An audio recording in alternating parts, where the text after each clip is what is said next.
جاتا ہے لوگوں سے کہ ہم تو کر لیتے ہیں.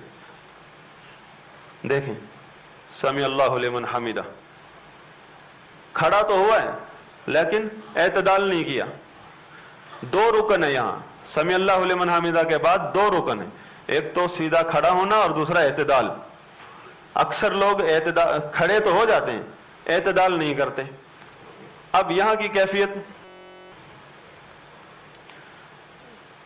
یا تو جو ائمہ ذکر کرتے ہیں کہ ہاتھ باندھیں، اور کئی اہل علم جو ہاتھ نہیں باندھتے.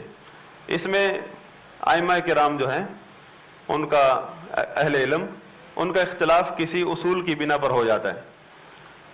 تو مثلا جو بخاری شریف کی حدیث میں نے شروع میں سنائی تھی کہ نبی صلی اللہ علیہ وسلم نے حکم دیا کرتے تھے اپنے دور میں ہر بندے کو کہ جب نماز کے اندر ہو تو دائیں ہاتھ کو بائیں بازو پر رکھ لو. اس بنا پر شیخ ابن عثیمین، شیخ ابن باز، دیگر اس طرح کے علماء وہ یہی حکم دیتے ہیں کہ رکوع کے بعد بھی ہاتھ باندھنے چاہیے، کیونکہ رکوع کے بعد بھی آپ نماز میں ہیں. ہاتھ باندھنے کا مسئلہ قیام سے تعلق نہیں رکھتا، فی الصلاۃ نماز سے تعلق رکھتا ہے کہ آپ جب نماز میں داخل ہو گئے ہیں سب سے پہلا کام آپ کا ہے ہاتھ باندھ کے رکھنا.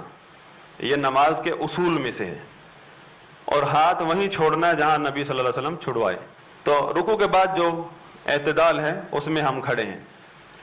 تو اس میں کیا پڑھنا ہے؟ ایک اب واجبات ہیں یہاں، سمیع اللہ لمن حمیدہ واجب ہے، ربنا ولک الحمد یا ربنا کم از کم ربنا لک الحمد یہ کہنا واجب ہے. آگے لمبی لمبی دعائیں ہیں، کھڑے ہیں. اب اس میں اگر ہم صرف اتنا پڑھیں، صرف واجب ادا کریں تو کتنا ہوگا؟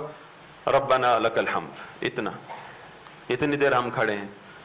تو آگے لمبا کیا ہم کر سکتے ہیں. پھر اب اگلے رکن میں جانے ہیں. تو سجدے میں جانے کے لیے